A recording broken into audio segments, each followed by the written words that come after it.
The Art of Possibility by Rosamund Stone Zander and Benjamin Zander. क्या life की door assumptions पर टिकी हुई है? सभी कामयाब होना चाहते हैं, लेकिन कामयाबी बस कुछ लोगों को ही क्यों मिलती है? इसके पीछे सबसे बड़ा कारण होता है कि कामयाब लोग कभी भी एक्सक्यूजेस यानी बहाने नहीं बनाया करते हैं। अगर आपको भी अपने जीवन के हर पड़ाव पर जीत हासिल करनी है, तो आज से ही बहाने बनाना बंद कर दें। कितनी बार आपने खुद से कहा है कि मैं ये काम कल करूंगा, या फिर मैं ये काम सही समय आने पर जरूर करूंगा। अगर आप भी हम लोगों की तरह आम इंसान हैं, तो फिर खुद के लिए मुश्किलें आप भी खड़ी करते होंगे। आप भी अपने जरूरी काम को टाल देते होंगे और उसके लिए नए नए बहाने भी ढूंढ कर ले आते होंगे। अब तक तो आपने भी ऑब्जर्व कर लिया होगा कि इन्हीं एक्सक्यूजेस यानी बहानों की वजह से आपकी लाइफ बेहतर नहीं हो पा रही है। लेकिन इतना जानते हुए भी हम अपनी लाइफ को बहानों से क्यों भर रहे हैं? इसलिए आज से ही लाइफ को बेहतर बनाने से रोकने वाले बहानों से दूरी बनाने की शुरुआत करिए। इन बहानों की वजह से आप खुद का नुकसान कर रहे हैं। आज से ही अपने एटीट्यूड को बदलने की शुरुआत कर दीजिए। आपकी इस पहल में सबसे ज्यादा मदद ये बुक समरी करने वाली है। आपको इस समरी में ये भी सीखने को मिलेगा दुनिया को देखने का नया नजरिया क्या हो सकता है, अवसर को कैसे पहचानना है। तो चलिए शुरू करते हैं। अगर हमें द आर्ट ऑफ पॉसिबिलिटी को समझना है, तो हमें ऐसे इंसानों को समझने की कोशिश करनी होगी जिनका नजरिया आम नजरिए से अलग था, जिनकी सोच में ही कुछ ऐसी बात थी कि दुनिया ने भी उनके सामने सर झुकाया था। ऐसी ही एक पर्सनालिटी के धनी मास्टर पेंटर पाब्लो पिकासो भी थे।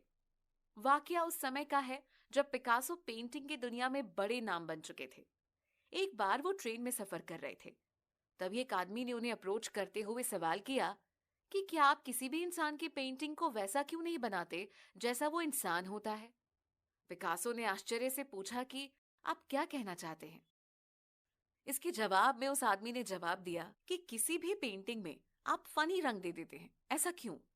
इसके बाद उस आदमी ने पिकासो को एक पिक्चर दिखाई और बोला कि ये पिक्चर मेरी पत्नी की है।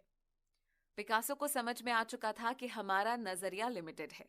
हम वही देख पाते हैं जो दिख रहा है। हम कभी भी आगे की तस्वीर की कल्पना नहीं कर पाते हैं। भले ही पिक्चर में उसकी पत्नी नजर आ रही है, लेकिन उस तस्वीर में उसको पत्नी की शख्सियत नहीं दिख रही। जैसी वो तस्वीर में है, वैसी वो असल दुनिया में नहीं है। हमें समझना चाहिए कि ह्यूमंस वर्ल्ड को 3 स्टेप प्रोसेस से समझने की कोशिश करते हैं। सबसे पहले किसी भी सेंसेस इंफॉर्मेशन को सिलेक्ट करते हैं और फिर उसे ब्रेन में फीड करते हैं। इसके बाद इंसानी ब्रेन उस इंफॉर्मेशन के आधार पर काम करना शुरू कर देता है। इसका मतलब सीधा सा है कि हम जो कुछ भी समझते हैं, उसका कनेक्शन हमारी बायोलॉजी से जरूर होता है। इसीलिए हमें समझना होगा कि हमारे पास दुनिया को देखने समझने का एक लिमिटेड फ्रेम है। इसीलिए ये हमारा कर्तव्य है कि हम खुद के नजरिए से सवाल करते हैं। हम खुद से जितना ज्यादा सवाल करेंगे, सोसाइटी और लाइफ को लेकर हमारा नजरिया भी उतना ही ज्यादा बेहतर होता जाएगा। इसीलिए ऑथर कहते हैं कि लाइफ को देखने का नजरिया बदलिए। अगर नजरिया नहीं बदल पा रहे हैं, तो कम से कम अपने चश्मे को बेहतर कर लीजिए। कई बार चश्मे का लेंस बेहतर कर लेने से भी सिचुएशन बेहतरीन हो जाती है। डर के कॉन्सेप्ट को समझना भी जरूरी है। एक सवाल कई लोगों के मन में आता रहता है कि क्या डर भी किसी को मोटिवेट कर सकता है? इसका जवाब है कि सर्वाइवल का डर लोगों को काम करने के लिए मोटिवेट करता है। ये बात सुनकर थोड़ी अजीब सी लग सकती है, लेकिन सर्वाइवल का डर लोगों को मोटिवेट करता है। ऑथर कहते हैं कि जिस वक्त किसी का जन्म होता है, उसी वक्त के बाद से उसे वर्ल्ड ऑफ मेजरमेंट में फेंक दिया जाता है, जहां हर दिन उसकी तुलना किसी दूसरे इंसान से होने लगती है। वर्ल्ड ऑफ स्ट्रगल में बताया जाता है कि दुनिया में जीना बहुत कठिन है और रिसोर्स बहुत कम है। इसीलिए कंपटीशन तो करना ही पड़ेगा। इस वजह से इंसान की थिंकिंग लिमिटेड हो जाती है। हम सोचने लगते हैं कि सर्वाइवल एक स्ट्रगल है। अब आप खुद कल्पना करिए कि अगर किसी को बता दिया जाए कि उसके पास किसी रिसोर्स की कमी नहीं है, फियर ऑफ स्कैरसिटी जैसा कोई कॉन्सेप्ट ही नहीं है, तब दुनिया कैसी होगी? तब लोगों का नजरिया पॉसिबिलिटी की तरफ बदलने लगेगा। उन्हें पता चलेगा कि हर सिचुएशन में अवसर की तलाश की जा सकती है। इसीलिए बहुत जरूरी हो जाता है कि हम लोग खुद के लिए यूनिवर्स ऑफ पॉसिबिलिटी का निर्माण करें। हमें समझना होगा कि दुनिया हमारे लिए बेहतर समाज नहीं बनाएगी, इसलिए हमें खुद के लिए बेहतरीन कल्चर तैयार करना चाहिए। उस कल्चर में किसी को सर्वाइवल की टेंशन ना हो, उन्हें पता हो कि छोटी छोटी खुशियों को एंजॉय करना ही लाइफ है। जिंदगी क्या है, इसे समझने का थोड़ा प्रयास करते हैं। इंसान सिर्फ जीवन के एक पहलू को देखता है और महत्व देता है। इंसान सुख चाहता है, लेकिन दुख के लिए तैयार नहीं रहता। जीवन रूपी सिक्के के दुख और सुख दो पहलू हैं। अगर जीवन में एक आएगा तो निश्चित ही दूसरा आएगा। जब एक जीवन में आता है तो दूसरा अपने आप ही आ जाता है। अगर इंसान स्वयं को जिंदगी के दोनों पहलुओं के लिए तैयार रखता है तो वो दुख, हार और असफलता में निराश नहीं होगा। जो लोग कम पैसा खर्च करते हैं उन्हें हम कंजूस कहते हैं, लेकिन हम ये सोच ही नहीं पाते कि उसे बचत करने में उतनी खुशी मिलती है जितना कोई खर्च करने में खुश होता है। इंसान अपने जीवन में कोई कार्य बिना खुशी के नहीं करता। सकारात्मक सोच सुखमय जीवन देती है और नकारात्मक सोच दुखमय जीवन देती है। इसीलिए किसी ने बहुत खूब कहा है कि जीवन की आधी उम्र तक पैसा कमाया, पैसा कमाने में इस शरीर को खराब किया, बाकी आधी उम्र तक उसी पैसे को शरीर ठीक करने में लगाया। न शरीर बचा न पैसा। इसीलिए समझ लीजिए कि जिंदगी एक बैलेंस का नाम है, जिसमें आपको हर पहलू को बैलेंस करना सीखना होगा। जितनी जल्दी आप बैलेंस की कला में मजबूत हो जाएंगे, उतनी ही जल्दी आप लाइफ की कला में भी मजबूत हो जाएंगे। इसीलिए बैलेंस की कला को सीखने के लिए द आर्ट ऑफ पॉसिबिलिटी की कला को सीखने की शुरुआत कर दीजिए।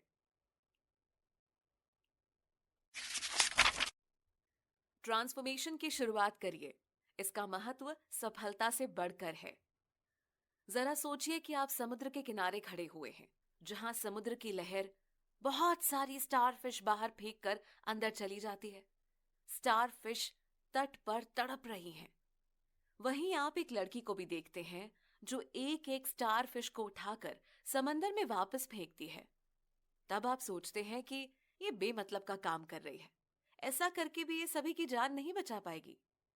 लेकिन इस बेमतलब के काम में भी वो लड़की कुछ स्टार फिश की लाइफ जरूर बचा लेगी।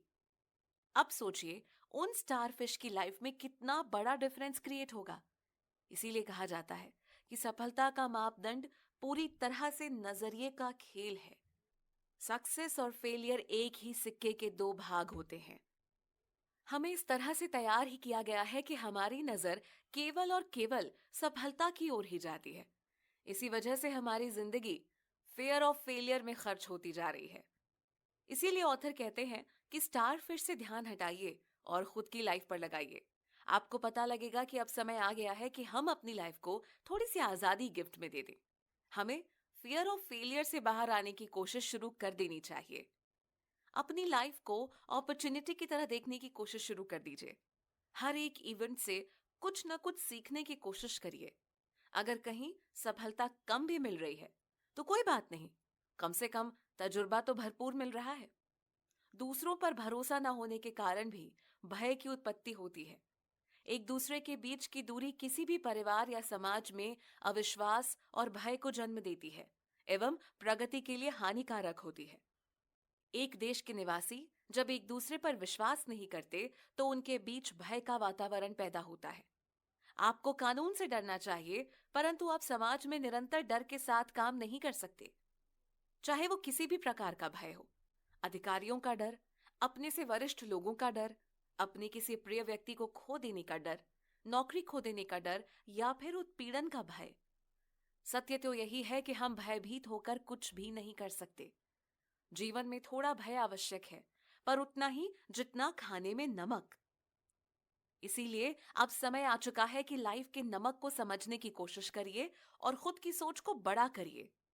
उसे थोड़ा सांस लेने का मौका दीजिए, फिर देखिए दुनिया का नजारा ही बदला बदला सा नजर आएगा। खुद को चमकाने की कोशिश करिए, लेकिन टीम मेंबर्स को बिना गिराए। कई लोगों को ऐसा लगता है कि प्रोफेशनल ऑर्केस्ट्रा में काम करना किसी सपने की तरह है।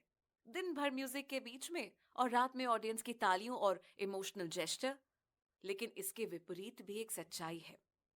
साल 1996 में जर्नल हार्मनी में एक आर्टिकल छपा।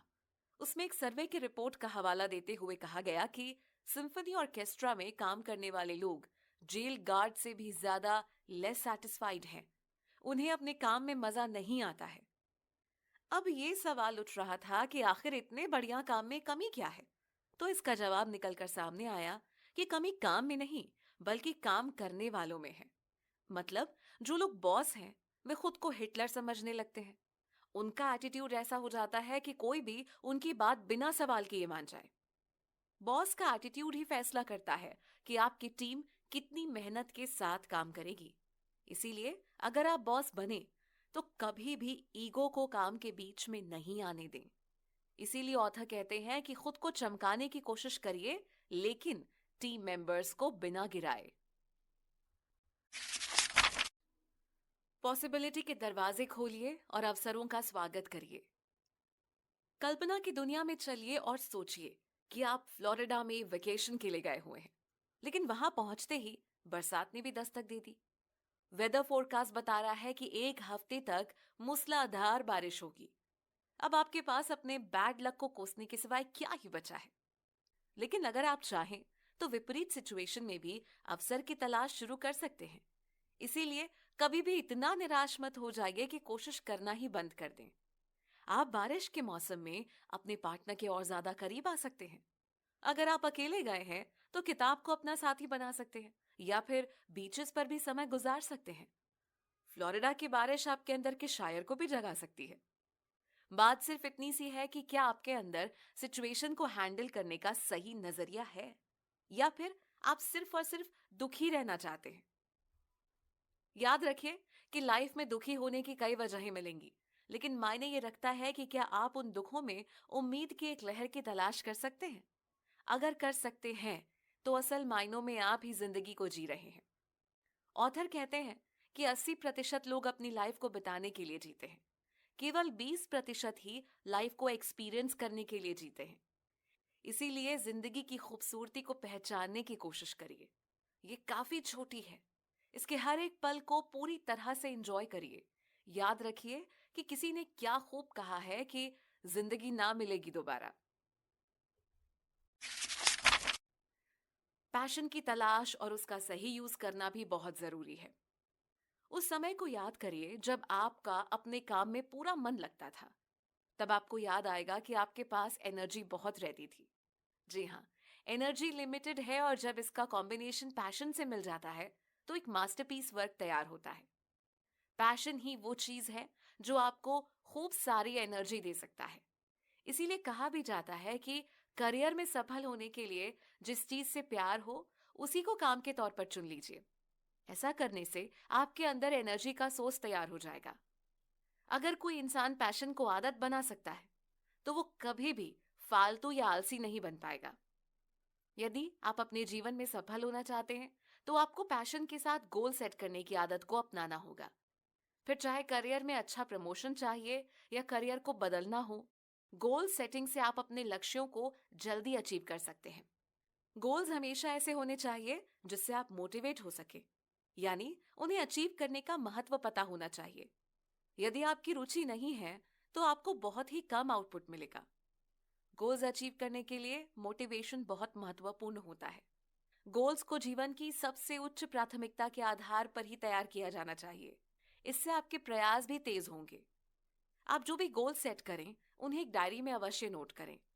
इससे उन्हें भूलना आसान नहीं होगा। अपने गोल्स स्टेटमेंट के बारे में हमेशा पॉजिटिव तरीके में लिखें। यदि आप टू डू लिस्ट तैयार करते हैं तो आपको गोल्स को लेकर भी एक टू डू लिस्ट तैयार करनी होगी कि किन गोल्स को अचीव कर लिया और किन्हें अचीव करना बाकी है। इससे आप लक्ष्य से भटकेंगे नहीं। गोल्स का स्मार्ट होना भी जरूरी है। आपके गोल्स पावरफुल हैं तो वे खुद ब खुद स्मार्ट हो जाएंगे। स्मार्ट गोल्स का मतलब है कि आपके गोल बिल्कुल स्पष्ट होने चाहिए। गोल्स के लिए एक निश्चित समय भी विभक्त करें। डेडलाइन तय कर गोल्स को समय पर अचीव किया जा सकता है। गोल सेट करते समय अपने करियर और लाइफ का ध्यान रखें। उसी के अनुसार गोल्स बनाएं। इससे एक ही तरह के लक्ष्य जल्दी हासिल होंगे।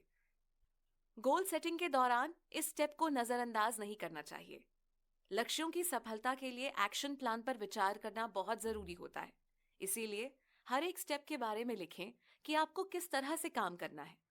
हर स्टेप को पूरा करने के बाद उसे डायरी में अवश्य लिखें।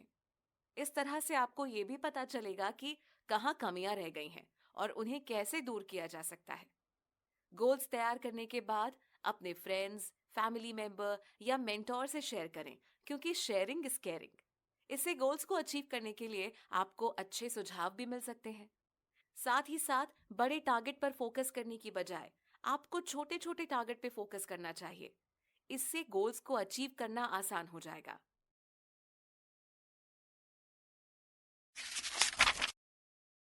अपने साथ दूसरों की मदद भी करते रहिए। ऑथर कहते हैं कि हर इंसान के अंदर स्मोल्डरिंग सिंडर है, जिसके अंदर स्पार्क ऑफ फायर भरा हुआ है। इस स्पार्क में इतनी शक्ति है कि इंसान अपने साथ साथ अपनों की लाइफ को भी बेहतरीन बना सकता है। बस देर इस बात की है कि क्या आपके अंदर दूसरों की लाइफ को बेहतर करने की अच्छी नीयत है। अगर आपने इस नियत को पैदा कर लिया, तो आप दूसरों के साथ साथ खुद की लाइफ को भी बेहतर कर सकते हैं। इसीलिए दूसरों को भी समझाते रहिए कि लाइफ में कभी अवसर की कमी नहीं आ सकती है। अगर आपके लिए एक दरवाजा बंद हुआ है, तो कई सारे दरवाजे खुलने वाले हैं। बस बात अभी इस वक्त के पेशेंस की है। इसलिए ऑथर सलाह देते हैं कि अपने अंदर के पावर ऑफ स्पार्क की कद्र करिए, उसे समझने की कोशिश करिए और ये सोचिए कि कैसे आप किसी एक की भी लाइफ में कुछ बेहतर बदलाव ला सकते हैं। मानव जीवन का उद्देश्य है कि अपने मन, वचन और काया से औरों की मदद करना। हमेशा ये देखा गया है कि जो लोग दूसरों की मदद करते हैं, उन्हें कम तनाव रहता है, मानसिक शांति और आनंद का अनुभव होता है। वे अपनी आत्मा से ज्यादा जुड़े हुए महसूस करते हैं और उनका जीवन संतोषपूर्ण होता है, जबकि स्पर्धा से खुद को और दूसरों को तनाव रहता है। इसके पीछे विज्ञान ये है कि जब कोई अपना मन, वचन और काया को दूसरों की सेवा के लिए उपयोग करता है, तब उसे सब कुछ मिल जाता है। उसे सांसारिक सुख सुविधा की कमी कभी नहीं होती। धर्म की शुरुआत ओब्लाइजिंग नेचर से होती है। जब आप दूसरों के लिए कुछ करते हैं, उसी पल खुशी की शुरुआत हो जाती है और खुशी की शुरुआत से ही द आर्ट ऑफ पॉसिबिलिटी की शुरुआत होती है। अहम या घमंड से दूर रहने की कोशिश करिए। इतिहास के पन्नों में ऐसे तमाम किस्से भरे पड़े हैं जिनमें कॉन्फ्लिक्ट की बात की गई है।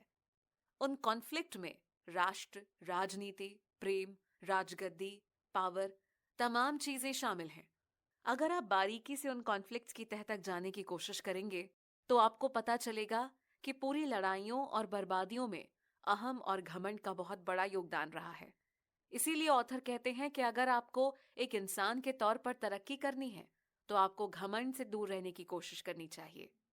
अगर आपके अंदर घमंड आ जाएगा, तो आप कभी भी किसी से कुछ भी सीख नहीं पाएंगे और बिना सीखे तो अवसर के सफर की शुरुआत हो ही नहीं सकती। द आर्ट ऑफ पॉसिबिलिटी के सफर में स्किल और सीखने का एक बहुत बड़ा योगदान है। लाइफ की हर सिचुएशन में आपको सीखने के लिए तैयार रहना चाहिए। बिना सीखे इंसान में बेहतरी नहीं आ सकती है। याद रखिएगा कि अगर स्किल खरीदी जा सकती है, तो आज के समय में हर अरबपति स्वामी विवेकानंद या फिर ग्रेट अब्दुल कलाम हो जाता। लेकिन ऐसा नहीं हो सकता है, क्योंकि स्किल को कभी भी खरीदा नहीं जा सकता, उसे मेहनत से सीखा जाता है। इसीलिए अब वक्त आ गया है जब आपको खुद का बेस्ट वर्जन बनना होगा। याद रखिए कि आपको बेहतर केवल आप ही बना सकते हैं। इसीलिए अपने आप को सिखाते रहिए। जहां से जो कुछ भी बेहतर मिल सके, उसे वहां से सम्मान के साथ ग्रहण करने की कोशिश करिए। अगर आप चाहते हैं कि लोग आपको लीडर के तौर पे कई पीढ़ियों तक याद रखें, तो खुद को लॉ ऑफ लेगेसी याद दिलाते रहिएगा। अधिकतर लोग खुद से सवाल नहीं करते हैं कि लोग उनके जाने के बाद उन्हें कैसे याद रखें। कई लोगों को ये सवाल अजीब भी लग सकता है, लेकिन अगर कोई लीडर चाहता है कि उसे कई पीढ़ियों तक याद रखा जाए, तो उसे खुद को याद दिलाते रहना चाहिए कि इस धरती में उसके पास सीमित समय है। इस सीमित समय में उसे कुछ ऐसा कर जाना है जिसे लोग मिसाल के तौर पर याद रखें। मिसाल बनाते रहिए, विरासत अपने आप बन जाएगी। जिंदगी एक ऐसी पूंजी होती है जिसे आपके बाद की पीढ़ी भी आगे बढ़ाती है। इसीलिए हमेशा जिंदगी की खूबसूरती को याद रखेगा। कुल मिलाकर इस दुनिया में कभी भी पॉसिबिलिटी की कमी नहीं होने वाली है। बहुत से अवसर हैं, लेकिन हम उन्हें देख नहीं पा रहे हैं क्योंकि हम लोगों ने सर्वाइवल को ही मुश्किल समझ लिया है। हम सोचते हैं कि इस दुनिया में टिके रहना ही बहुत मुश्किल है, लेकिन ऐसा बिल्कुल नहीं है। इस दुनिया में आप बहुत आसानी से रह सकते हैं और अपने हिस्से की पारी को एंजॉय कर सकते हैं। बस निडर रहिए और दिलेरी के साथ जिंदगी को एंजॉय करिए। क्या करें? कॉन्फिडेंट रहिए, मस्त रहिए और जिंदाबाद रहिए। कभी भी किसी सिचुएशन या इंसान से डरिए नहीं। डर केवल खाने में नमक की तरह ही होना चाहिए।